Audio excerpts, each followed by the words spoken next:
patuloy ka pong manaham sa aming kalagitnaan, Panginoon, sa amin pong pakikinig ng inyong salita. Ito po ang aming dalangin at pagsamba sa pangalan ni Jesus. 2 Timothy 2:15. Yung nga malayo nga, kawayan nyo nga ako dito. Nasaan na ba kayo dyan? Palakpakan natin ang Panginoon sa napakalaking tent na ito.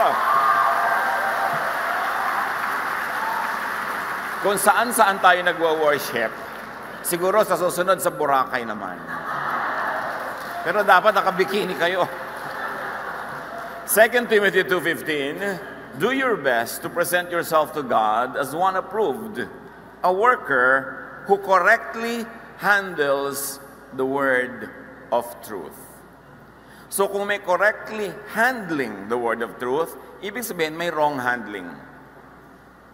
At dahil sa mga wrong handling na yan, kaya maraming napapahamak, nasasaktan, maraming sumusungit imbes bumait, maraming nakukulong imbes mapalaya, at maraming nasasakal imbes makahinga. Wrong handling of the word of truth. How to read, interpret, and apply the Bible. Panginoon, salamat. Salamat po sa Bible. Turuan niyo kami how to handle this correctly. Paliwanagan niyo kami, Panginoon, sa mga hindi tamang pag-handle ng word of truth. At turuan niyo kami to handle this correctly. So that the word that comes from your mouth will become our food, will set us free, and will make us and our life complete. Father, we thank you, asking you to be our speaker, our teacher, our healer. In the name of Jesus, we pray with thanksgiving. How to read the Bible. Bakit iisa ang Bible? Ang daming sekta. Ang daming relihiyon. Ang daming grupo na nagbabangayan, nagpapaligsahan, at nag-aagaw-agawan. Pare-parehong ipinipilit at iginigiit na sila ang tama at lahat ay mali. Malalaman natin kung tama ang handling ng word of truth, kung ang bunga nito ay kapayapaan, katahimikan ng loob, kapahingahan, kalayaan, at pag-ibig. Because otherwise, the same words can make people cruel, unkind, even violent. Kaya maraming religious wars. Pinag-aaway-awayan, pinagbabato-batuhan ng mga verses, pare-parehong Bible believers, batuhan ng kanya-kanyang paboritong verses at kanya-kanyang interpretation. How do you handle the word of truth?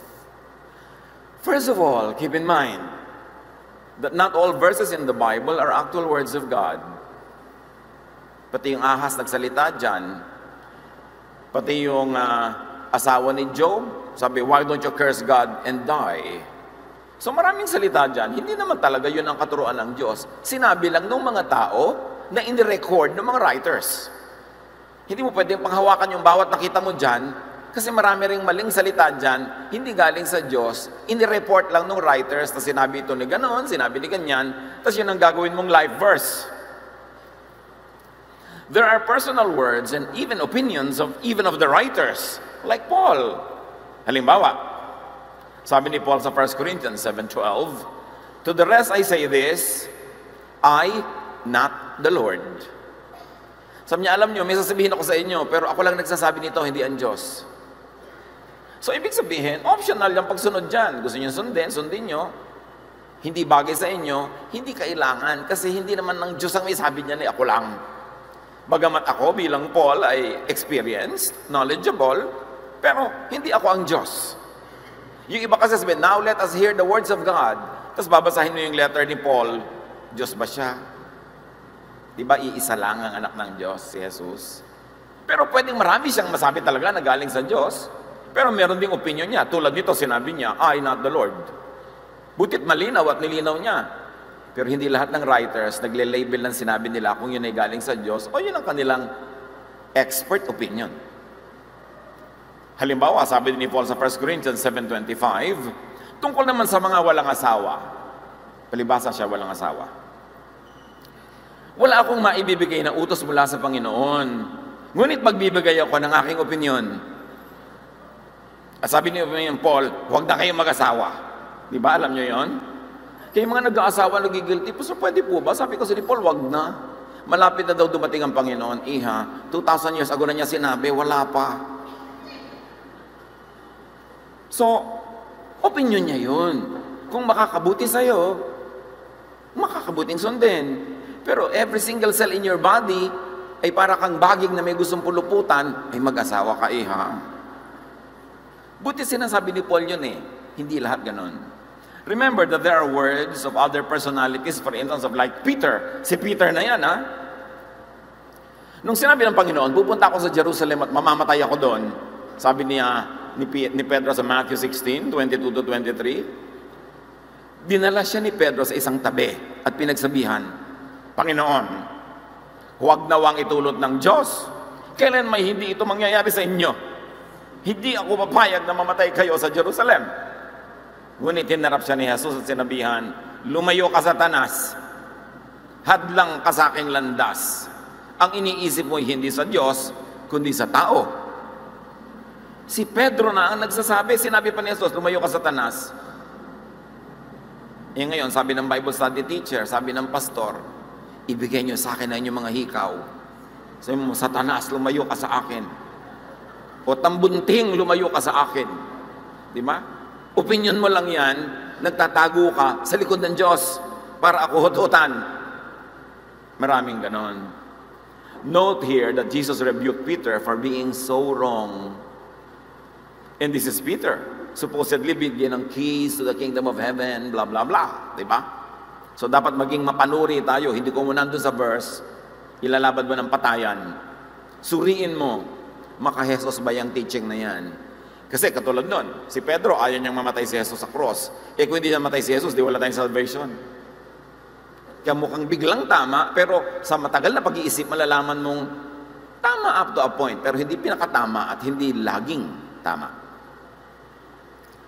There are words of other personalities like the other disciples, whom Jesus likewise rebuked many times, at di ko na iisa-isahin ngayon. Mag-research kayo. Ang dami.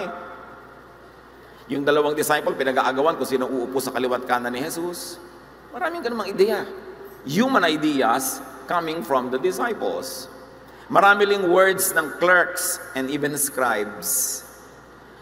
Nung araw, ang nagsusulat ay hindi naman talaga yung tunay na pinanggagalingan ng ideya. Merong mga sekretaryo yan na tagasulat, mga scribe. Si Paul, may scribe siya.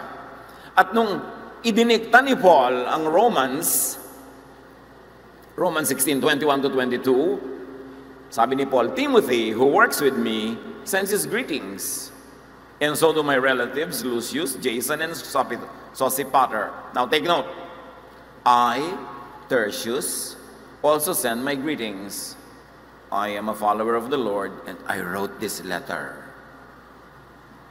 Imagine, yung sekretaryo, nagsingit ng message niya doon sa loob. And because later generations wanted to consider Scripture as every word being sacred, hindi nila tinanggal yung comment ni Tertius. Imagine yourself dictating to your secretary, kung uso pa yun ngayon, yung nagsa-shorthand at nakakalong sa'yo. Tapos may sinasabi ka, dear customer, this is this, this is that. Tapos sabi sa sekretarya, by the way, I am Tessie. Hi. Yun. Eh, nandun sa loob ng Scripture. Remember that there are words of personalities like false prophets, even in the Old and New Testaments, Pharisees, etc., who also are given space in the Bible. The teachings of the Pharisees come from their mouths, recorded verbatim in the Bible. Eh, pag yun ang pinangasahan mong pangahawakan ng mga katuruan mo, sa kadadalin. Mark 7:6-8. Sinagot sila ni Jesus, mga mapagkunwari, tama nga ang sinasabi ni Isaiah tungkol sa inyo ng kanyang isulat. Walang kabuluhan ng kanilang pagsamba, sapagkat tinuturo nilang galing sa Diyos ang kanilang mga utos. Binabaliwala ninyo ang utos ng Diyos at ang sinusunod nyo yung mga tradisyon ng tao. Sinong kausap dito? Mga religious leaders, the Pharisees, who ruled the temple, the priests who ruled over the religion of Israel. Sabi ni Mark, Mga fake kayo. Ang itinuturo nyo lang, kaugalian nyo, katuruan nyo, hindi yan ang tunay na turo ng Diyos. These are the official leaders of the religious system, ha? Kaya pinatay nila si Jesus at ang mga ibang disciples. Jeremiah 23:19, tungkol sa mga propeta ng unang panahon, ganito ang sabi ni Yahweh na makapangyarihan sa lahat. Diyos na nagsalita, now being quoted by Jeremiah. Huwag ninyong papakinggan ng mga propetang nagpapahayag sa inyo. Pawang kasinungalingan lamang ang sinasabi nila. Ang mga pangitain kanilang sinasabi ay katahang isip lamang nila at hindi nagmula sa akin. Yung laging may vision, may dream, may revelation, 99% pagdudahan muna bago paniwalaan. Kasi ang katotohanan will stand the test. At ang katotohanan will not be afraid of scrutiny. So sabi niya, guni-guni ninyo yung mga vision na itinitinda nyo. Tapos maraming naniniwala. Ezekiel 13:8-9. Therefore, this is what the sovereign Lord says, because of your false words and lying visions, I am against you, declares the sovereign Lord. My hand will be against the prophets who see false visions and utter lying divinations. Mga tao naman kasi, mangmang, kung ano sabihin ng mga leader, naniniwala agad. Sukdulang masakripisyo ang buhay nila. God saves people. God loves people. Now, religion uses people to serve religion. Kunwari, serving God. May talagang mga trabahong service to God, pero mayroong hindi na service na to religion yon. Dapat salain. Pag nang aabuso na, hindi rin galing sa Diyos. Yung kailangan mong magpa-abort, tapos sinasabi yung pwede, basta mag-donate ka. Yung kailangan mong magpa-cesarean section, sabi hindi, i-tight mo muna yan, bahala na ang Diyos sa'yo. May mga ganun Yung kailangan mo, gagatain pa sa'yo ng relihiyon, ikaw nga itong nangangailangan, tapos ang yaman-yaman ng relihiyon, dapat makahalata ang mga tao. Kung sila ay 1, 2, 3 na, noon pa yan hanggang ngayon.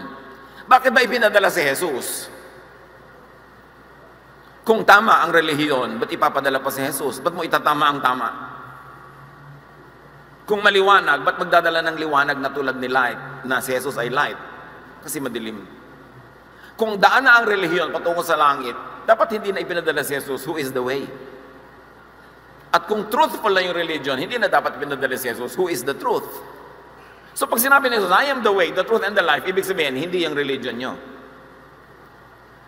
All that falsehood necessitated the coming of the Son of God and even His death to save people not from hell, but from religion. Kasi yun ang nagpapadala sa kanila sa napakaraming kamalian dahil naniniwala sila kahit sa anong turo na lang. Siyempre may religion na tama, may religious belief na tama, pero hindi lahat kailangan suriin. Not everything the disciples taught and said was gospel truth. Disciples na to John 21:22-23. Jesus answered, if I want him to remain alive until I return, what is that to you? You must follow me. Because of this, the rumor spread among the believers that this disciple would not die. Si John yun. But Jesus did not say that he would not die. He only said, if I want him to remain alive until I return, what is that to you? Pero na-misinterpret na siya ng mga disciple, kumalat na ang balitang hindi mamamatay si John. Disciple na yon. Now, how do you read the Bible? How to read? First of all, do not read everything literally. Ang Bible ay literature, punong-puno ng mga metaphor, talinghaga, symbolism, poetic language. Ano ba sinabi ni Jesus at I am the door? Hahanapan nyo talaga ng doorknob? Maraming talinghaga. Pag dinerecho mo ang kuha niya, nireply mo agad sa buhay mo, ang laki ng posibilidad na magkamali. And remember, because you are not all-knowing, and even the disciples got things wrong, and there are so many false prophets and prophecies, be tentative, never dogmatic. in your reading and interpretation. Hindi sasabihin mong, God said it, I believe it, that settles it. Dogmatic thinking yon. Kasi yung pala, hindi naman God ang may sabi, first of all. And then you believe it. Just because you believe it, it means it's correct. And then you say, that settles it. Ibig sabihin, wala nang usapan. Liliit ang utak mo, kikitid. Be tentative. Acts 17:11. Now the Berean Jews were of more noble character than those in Thessalonica, for they received the message with great eagerness and examined in the scriptures every day to see if what Paul said was true. Sabi, alam nyo, mas maganda ang pagkatao, mas marangal ang mga taga-Berea kaysa mga taga-Thessalonica. At bakit sila marangal? Hindi ko masabi ni Paul na niwala na agad. Sinusuri muna nila. Hindi sila bilib lang ng bilib. At tinawag yun na nobility of character. The Bereans limited their view, however, to Paul and the scriptures, meaning the Jewish scriptures. Huwag natin kakalimutan that there was not an instant Christianity. That the believers were first Jews who believed in Jesus and entered into a very awkward stage of faith wherein they were almost no longer Jewish, but not yet anything, not yet Christian, kasi hindi pa developed yung Christianity noon. Nasa gitna sila ng stage na yon. At doon sinulat yung New Testament sa panahon na yon. Tapos nagkaroon pa ng second set of believers, non-Jewish people, in fact, mga Gentiles who became believers in Jesus. These people never had Jewish tradition and background because they were Gentiles. At immediately, they were grafted into Jesus. Now, there were Jews who were steeped and accustomed to Jewish traditions who have become Christians. So, dalawang believers ni Jesus yan. Yung ang background ay Jewish at yung background ay Gentile. At pareho silang fluid stage noon. Hindi pa nag-solidify ang mga teaching. Kaya awkward yung panahon na yon. Kaya itong mga Berean, may sinasabi si Paul, tinetest nila against the Jewish scriptures. At meron namang basis up to a point. Pero hindi pwedeng maging Jewish scriptures lang ang basis mo in testing Paul because Jesus reinvented and even canceled many Jewish laws and traditions.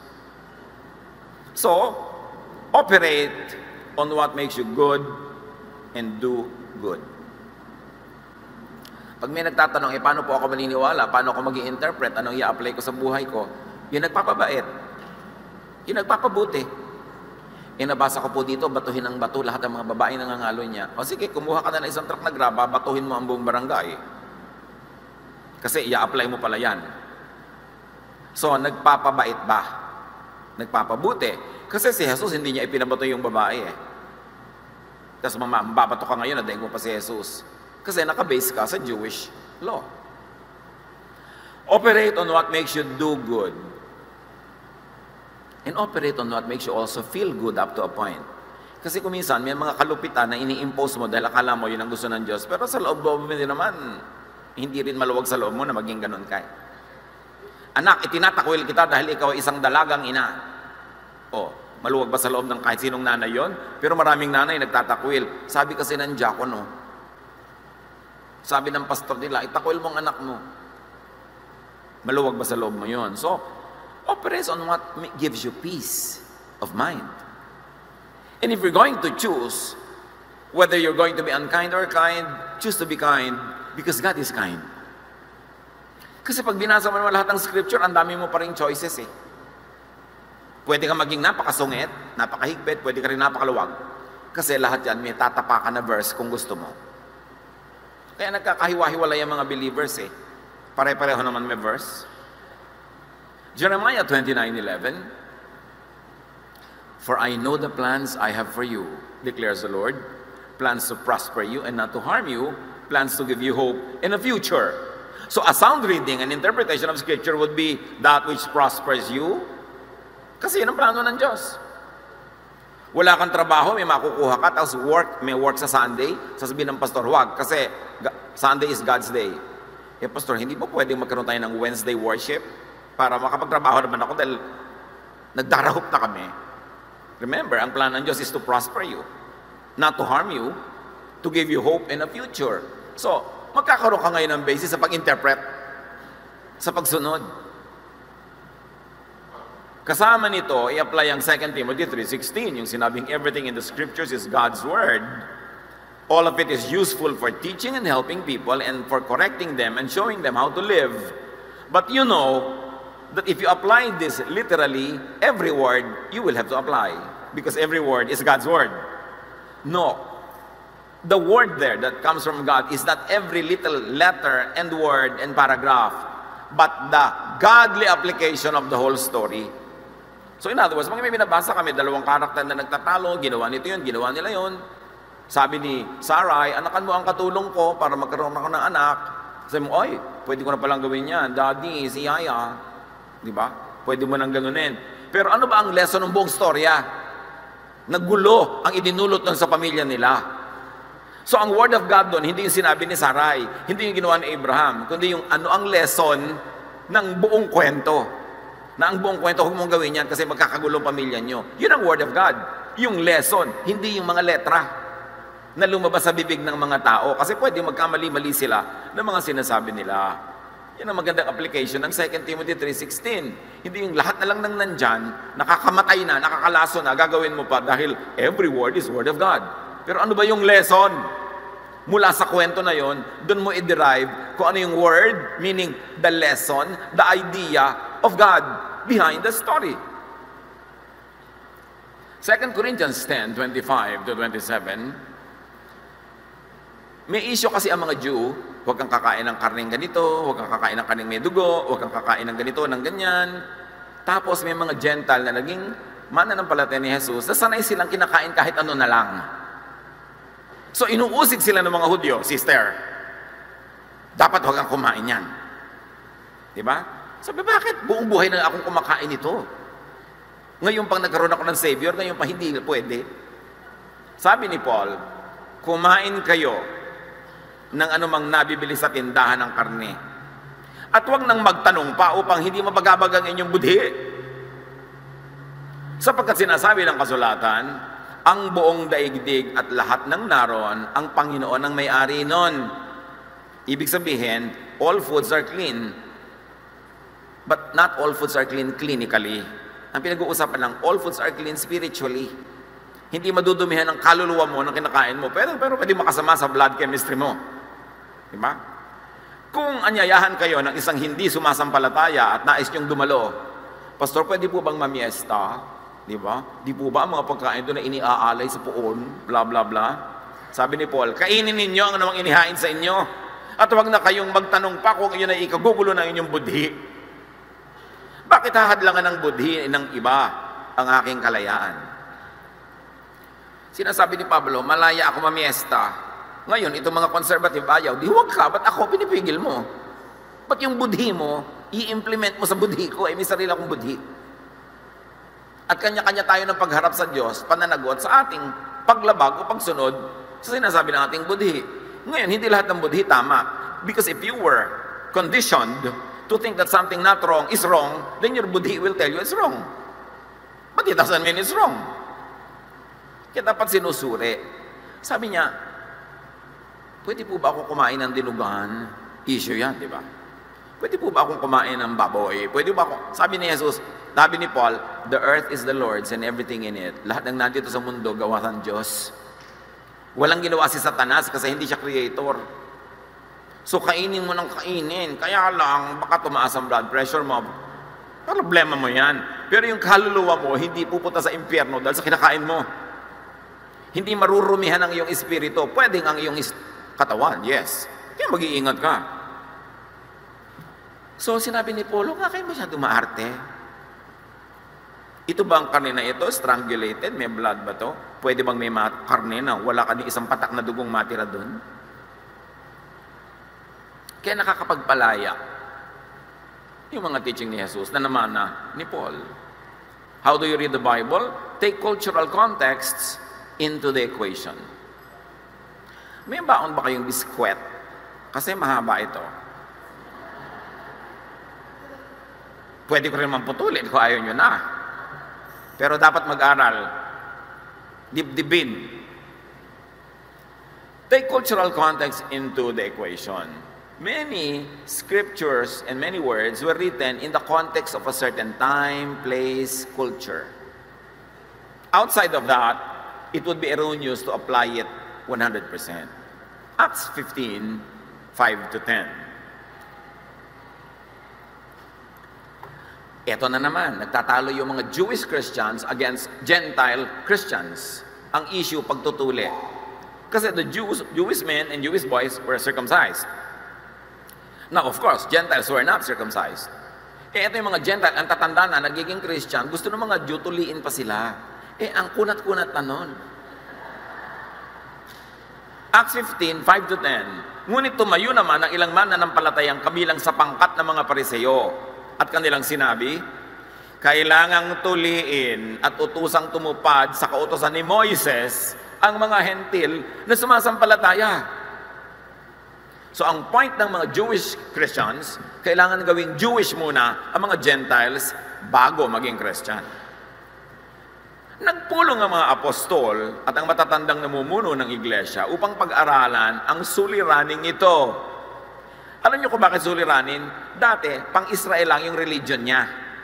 Ngayon si Jesus, na galing sa lahing Israelita, ay nagpasimula ng isang bagong pananaw galing sa Diyos at tapos dinala ng mga disciples niya yung relihiyon sa mga non-Israelites na dating pang-Israelite lang.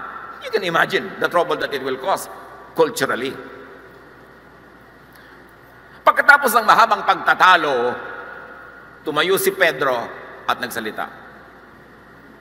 Bakit sinusubok niyo ang Diyos? Bakit ninyo inaatang sa mga mananampalataya ang isang pasaning hindi na kayang dalhin ng ating mga ninuno at hindi rin natin kayang pasanin? Sabi niya, magpakatotoo tayo. Tayong mga Israelita, ang ating mga ninuno at maging tayo ngayon, hindi naman natin talaga nasusunod si Moses. Tapos yung mga taong hindi Israelita, gagawin nyo pang Israelita para dumami ang magigilty? Para dumami ang hirap sa buhay nila?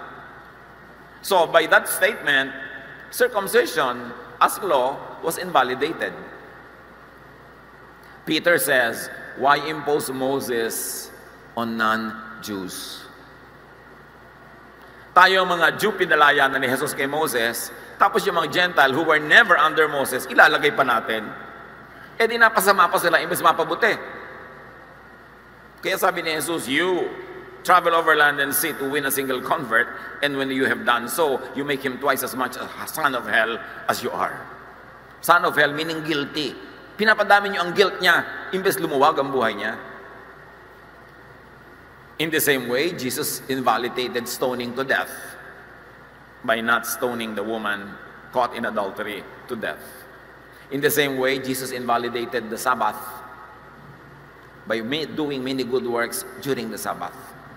So talagang inakay ni Jesus yung mga Hudyo away from Judaism into this called the way. Later on called Christianity. Kaya lang yung word na Christianity, sinamahan na rin ng mga iba-ibang tradition, iba-ibang invento. Kaya nagkahalo-halo, konti na lang natin ang Jesus doon. Kaya dapat suriin. Katulad na lamang sa Genesis 16:1-4. Hindi magkaanak si Sarai na asawa ni Abram, ngunit mayroon silang aliping babae na taga-Ehipto na ang pangalan ay Hagar. Sinabi niya, Abram, dahil pinagkaitan ako ni Yahweh ng anak, ang alipin ko ay sipingan mo nga. Baka sakaling magkaanak siya para sa akin. Pumayag si Abram at sinabi kay Sarai, at sinabi ni Sarai, at ipinaubaya nga ni Sarai sa kanyang asawa si Hagar upang maging asawang lingkod. Matapos sipingan ni Abram si Hagar, nagdalang tao ito. Ngayon, kung ang lista nyo kakalakalabit, uy, dear, remember Genesis 16? Magtigil ka. Si Sarah yon, tapos na yon. Pero biblical, yun ang point. I-apply nyo ba yan ngayon? Kaya pati pag-a-apply, sinasala. Ang salaan si Jesus. Ang Old Testament ay Jewish scriptures. Kaya mas malinaw na tawagin niya na imbes old, tawagin niya na Jewish scriptures. Para malinaw na kanila yan. Kasulatan nila, ginawa nila para sa kanila. At sino mang hindi nila kabilang sa grupo nila, sa panahon nila, sa buhay nila, na magbabasa ng Jewish scriptures, ay nakikibasa lang. Tandaan nyo yon. Nakikibasa lang. Hindi ikaw yun. May mapupulot ka doon na para sa'yo ngayon, pero may mapupulot ka doon na hindi na para sa'yo ngayon. Kaya dadaanin mo sa salaan ni Jesus. The Torah, the heart of the Jewish scripture, was Yahweh's exclusive instruction to Israel for holy. And holy doesn't mean moral. It means separate, not moral living. For thousands, for hundreds of years, exclusive sa kanila ang scripture nila. Ang mga Hudyo, alam nyo, hindi sila nang convert.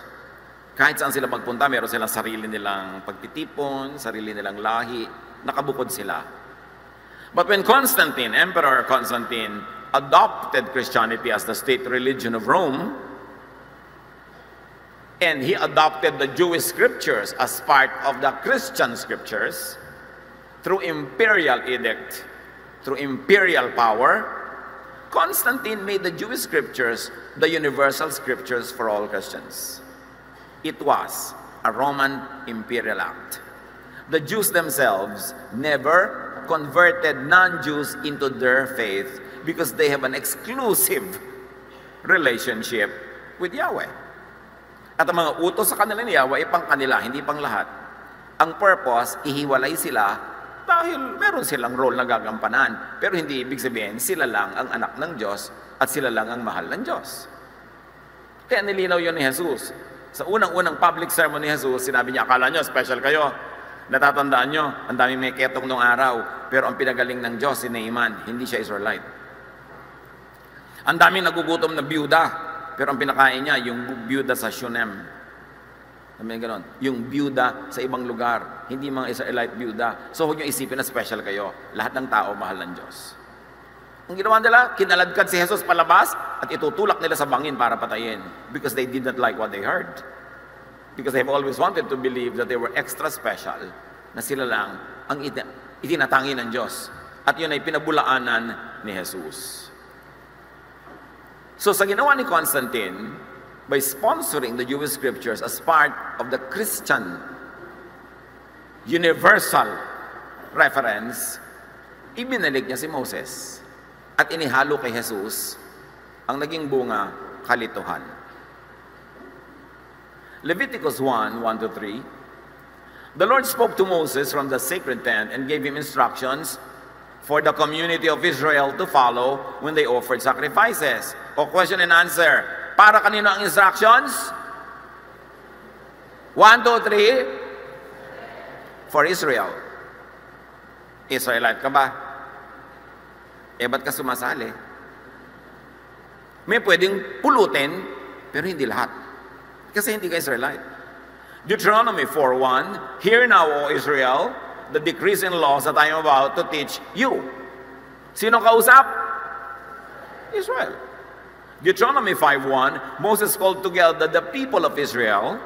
Today I am telling you the laws and teachings that you must follow. So listen carefully. Dapat maging maingat sa pag-apply sa sarili ng bawat katuruan doon, lalo na yung mga culture and time-bound teachings. Meaning, para sa Diyos lamang, sa panahon nila, sa pangangailangan nila, at sa context nila. Kaya merong movement noong pang 1970s, hanggang ngayon di pa umuusad, yung contextualization. Yung sa pagbasa mo, tingnan mo yung context nila, kung tugma sa context mo. Pag hindi magkatugma, hindi mo pwedeng i-apply 1:1 yung sinabi doon para sa'yo. Kasi magkaiba ang context nyo. Katulad nga nung hindi magkaanak si Sarai, gagawin mo ba yun ngayon? Iba context sila noon, iba ngayon. Ibang lugar yon, ibang lahi sila. Maraming patakaran, pamamaraan, ideya, pananaw, kautusan at kaugalian na nasulat sa Old Testament, pero tungkol sa specific peoples who lived in specific times and places and context in ancient history. At hindi laging kabilang o sangkot doon ang lahat ng sangkatauhan sa lahat ng lugar, sa lahat ng panahon. Constantine universalized what should have been a local tribal tradition. Kaya marami ngayong conflict. Maraming nasulat sa Old Testament ay patungkol sa mga culture-bound and time-bound na katotohanan, needs, values, aspirations ng way of life nila. They were always at war with their neighbors. So very warlike ang mga traditions nila. Patayin ang mga bata, patayin ang mga babae, patayin lahat para makuha mong sangdangkal na lupa. Sila yun. Not universal for all peoples at all times, in all places, in all situations. Dapat hindi basta-basta ang kinin at i-apply sa sarili o sa lahat ng mga nakikibasa lang sa mga katuroan na ito. Ang magiging bunga, pag yan ang iyong ginawa, kikitid, liliit, sisikip ang iyong utak at ang iyong mundo. Magiging dogmatic ka, malupit, masungit. Hindi ka napupunta sa mga lamay ng namatay mong lola just because may padasal. Hindi ka napupunta sa kasal ng kababata mo at pinsan dahil gagawin sa isang simbahan na hindi ka na member. Hihiwalay ka sa mundo, kikitid ka, magiging Israelite ka na walang inatupag nung araw kundi humiwalay. Lahat dapat mag-ingat kung ang application would be unloving, unkind, cruel, anti-Jesus. Kaya tayo naman ay nagtatanghal ng Jesusness. Yun ang sagot sa lahat ng confusion na ito. Alin ang i-apply ko? Alin ang gagawin ko? Remember that ancient Israel was consecrated to become a nation by her priests, to be separate from her neighbors. Thus, the commands, or many of the commands in the Old Testament are ethnic, culture-specific, and time-bound. Meron ding expiration yung effectivity nun. Hindi mo pwedeng gawin ngayon sa mga realities today. Importante. Leviticus 11:45. I am the Lord who brought you up out of the land of Egypt. Even the start of the Ten Commandments is, I am the Lord who brought you out of the land of Egypt, the land of slavery. Now, these are my commands.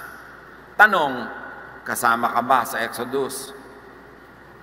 Kasama ka bang hinango sa Ehipto? Yes or no? Ba't ka sasali sa usapang yan? Nakikisali ka. Pwede kang sumali sa lahat ng aspeto nun na isinali ka ni Jesus. Kaya again, si Jesus yung filter. Christians must learn from the mistakes of the Israelites. Very important. Galatians 4:45. Dahil nga sa mga kaguluhang ito, but when the time was right, God sent His Son. His Son obeyed the law so He could set us free from the law. Sabi, alam nyo, sa pinakatamang panahon, hindi na matiis ng Diyos ang lahat ng mga kamaliang ito. Awang-awa na siya sa mga tao at biktima ng mga relihiyon, ipinadala na niya ang kanyang anak. Para palayain tayo sa lahat ng batas na yan. At ang paraang ginawa niya sinunod niya ang lahat. Para masabi niyang, hindi ko naman kayo tinuruan mag-break niyan dahil lang ako man hindi ko yan masunod. Sinunod niya, and in behalf of all the people, sinunod niya. So parang na-credit na sa lahat yung pagsunod doon. So pasado ka na. Yun ang ginawa ni Jesus. Kaya ang sabi sa John 1:14, the Word, Jesus, became a human being who lived here with us. We saw His true glory, the glory of the only Son of the Father. And listen, church, from Him, all the truth of God have come down to us. Kasi maraming halo-halong truths, pinag-aagaw-agawan ng mga false prophets, ng mga false disciples, well-meaning yung iba, malicious yung iba, pero ganun pa rin, maraming mali.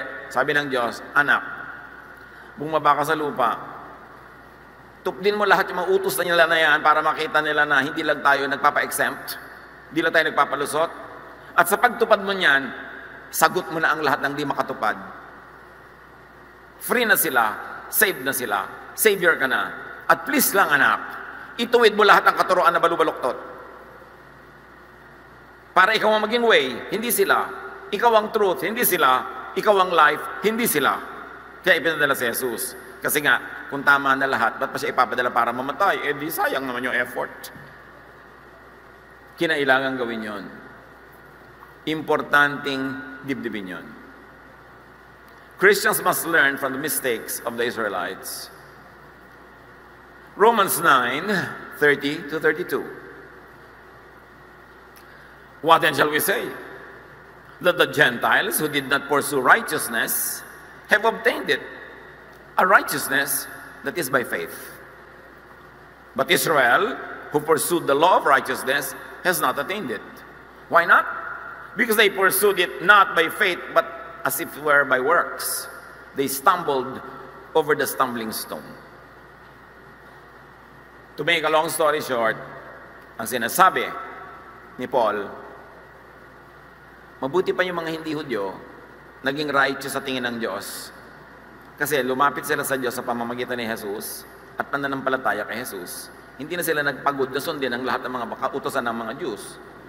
Na-expressway sila, express lane to God.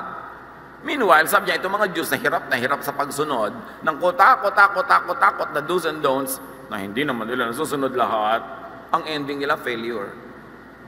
And because what they did led to a blank wall, to a dead end, Jesus became the way. He became the door through which people could pass because they could not pass through the laws of the Jews. Hindi nila pwedeng lampasan. Imposible. The laws of Moses and the Old Testament prophets were specifically for the Israelites, not for all peoples. That is to be clear. Kasi marami ngayon nag-iisa-Israelitan. Kinukopya yung mga damit nila, mga bigote nila, yung mga tradisyon nila. Sinabi na nga sa Bible sa lahat ng ginawa nila, nabigo pa rin silang lumapit sa Diyos. Tapos kukopyahin mo pa sila. Kaya nga ibinigay na si Jesus para siyang way. By His wounds we are healed. Tapos hanggang ngayon, kukopyahin mo pa sila. Ang linaw na nga sa Bible na bigo sila. Meanwhile, di ba malinaw? Lahat Israel, ito ang law. Israel, ito ang law. Israel, ito sa inyo. Pangkanila lang yon. Meanwhile, and listen to this, the teachings and commands of Jesus are for all people at all times. Doon tayo sasali. Doon tayo kasali. It is an updating, a leveling up of old tradition. Matthew 28, 18 to 20. Then Jesus came to them and said, all authority in heaven and on earth has been given to me. All, ha? Daig niya yung temple, daig niya yung mga priests, daig niya yung mga prophets, daig niya yung lahat-lahat ng buong Israel. Sabi niya, ibinigay sa akin yan. Therefore, go and make disciples of all nations. This time, the faith is for all nations, no longer just for Israel. Kaya kasali tayo. Pag sasabihin niyo, saan tayo sasali? Kay Jesus. Kasi doon tayo isinali ng Ama, through Him, not through Israel. Therefore, go and make disciples of all nations, baptizing them in the name of the Father and of the Son and of the Holy Spirit, and teaching them to obey everything I, not Moses, I have commanded you. Doon tayo kasali. Huwag kang magpilit sumali doon sa hindi ka naman kasali. Saling pusa ka lang doon. At sila nga nabigo. Ba't ka pa doon sasali? So filter all teachings through the teachings and love of Jesus. Kaya natin pilit tinuturuan Jesus filter. Halimbawa, lahat ng teaching, nandiyan sa laman niyang cup na yan, yan ang teaching ng religion. May loving, may hateful, may vindictive, may galit, may nakakasakal, may nagpapalaya. Di ba ganyan lahat? Pag kinuha mo lahat yan Salain mo kay Jesus, na mga butas ang salaan niya ay puro korting puso, puro maibigin lang. Ano lang ang lulusot doon? Yung korting puso, yung maibigin. So, ang susundin mo na lang, ang i-apply mo sa lahat ng buhay mo at sa buhay ng kapwa, yung mga katuruan ni Jesus, that loving, kind, nagpapabait, nagpapabuti. Anong gagawin mo ngayon sa mga ibang katuruan na hindi loving, hindi kind? Ilagay mo sa library, reference. Pero hindi ka na obligadong i-apply yon na para bang hindi dumating si Jesus. Dapat linawin. Yung hindi papasa, hindi lalampas sa love of Jesus, buong ingat na i-handle. Jesus simplifies and makes practical the demands of the law of Moses. Kasi yung law of Moses naman, hindi lang si Moses ang gumawa Kasi aside from the 10 Commandments, Israel developed 613 other commandments called mitzvots. Inimbento ng mga priest niya, some of them necessary at that time, Some of them no longer necessary at other times, even in their own history. Pero lahat yun, i-apply mo pag nag-under the law ka. At sabi ni Jesus tungkol sa law, litong-lito kayo sa law, ang dami-dami, conflicting, Matthew 7:12, sabi niya, so in everything you do to others what you would have them do to you. For this sums up the law and the prophets. Sabi ni Jesus, alam nyo, nakakalito talaga ang mga laws, ang dami. Sasabihin ko in one sentence, be loving. Do to others what you would have them do to you. Kung anak mo ang nagkasala, gusto mo batuhin siya ng buong barangay? Siyempre no. So huwag ka man bato ng anak na may anak. Nagkamali ka, nagkasala ka, gusto mo batuhin ka sa plaza hanggang mamatay ka? Di ba no? So huwag ka rin mambato na nagkakamali at nagkakasala. Sabi niya, do to others what you want done to you. Sabi niya, yan na ang buong law and prophets. Huwag na kayo magpakalito-lito. Yan ang i-apply nyo. Kailangan ang ending, bumait ka, bumuti ka sa kapwa. Jesus narrows down the whole law into its spirit and true intention, which is love. Matthew 22:37-40, Jesus answered, love the Lord your God with all your heart, soul, and mind. This is the first and most important commandment. The second most important commandment is like this, and it is, love others as you love yourself. Now, take note. All the law of Moses and the books of the prophets are based on these two commandments. Pag loving ka, nasunod mo na lahat. Charged na kay Jesus at sa love ni Jesus ang lahat ng kulang mo when measured by the law of Moses. How do you read the Bible? Filter a writer's bias, agenda, and limitation. Kasi may mga agenda din yung mga writer. Yung mga priest nila na gustong-gustong sakupin yung lupa, sasabihin, patayin nyo sila. Pati mga bata, pati mga babae. Sa palagay nyo, sabi talaga yun ng Diyos o sabi lang ng mga priests? Ibig mo sabihin, gano'n na lang ang pag-ibig ng Diyos sa Israel, papapatay niya yung mga babae, mga bata, matatanda na ibang lahi, makuha lang nila yung sandakot na lupa. Kaya dapat filterin. Itatanong mo ngayon, loving ba yan? Sasabihin kaya ni Jesus sa atin, patayin nyo silang lahat para makuha nyo yung lupa. Hindi gagawin niya ni Jesus. Kaya may Jesus filter. Kaya dapat suriin ang lahat according to the law and teachings of Jesus. Because He is the Son of God. In Him, all the truth of God is revealed. In Him, the fullness of the deity is revealed. Mark 7:13, sa gayong paraan, pinapawalang bisa ninyo ang salita ng Diyos sa pamamagitan ng mga tinuturo nyo, sabi ni Jesus. 1 Corinthians 7:8, ito naman ang masasabi ko sa mga walang asawa at mga byuda, mabuti pa sa kanila ang manatiling katulad ko na walang asawa. Again, alam nyo, opinion yon. Huwag nyo ipagpilitan yun doon sa mga gustong-gusto magkapapa. Minsan lang silang mabuhay sa mundong ito, gusto nilang may sandalan, lagyan nyo. Do not kill or die for a single verse. Baka mali pa interpretation mo, nakapatay ka pa, o namatay ka pa. Study many and all the verses on the same matter para makuha mo ang middle point. And study many and read many versions of the Bible. Many translations. Huwag kayong maging overly loyal to only one translation. Because every translation is made by a religious group that also has an agenda. A theological agenda. Kaya kung minsan magkakaiba pa, basahin mo lahat, hanapin mo yung middle point. It is important to be like the Bereans, to examine what you read. And then test all the verses through and the Jesus filter, which is love. Ang ending lang, loving ba yan? Paano ako magiging loving? How can I love others? And how can I enjoy the love of others that Jesus teaches? By using the Jesus filter. Father, teach us to read scriptures correctly, carefully, intelligently, inspired by your Spirit. Turuan mo kayo, Panginoon, na aming pananampalataya ay makapagpalaya, hindi makapagtali, makapagpabait, hindi makapagpasungit, maging loving, hindi hateful. Pagbulay-bulayan natin ang mga ito, sumandali.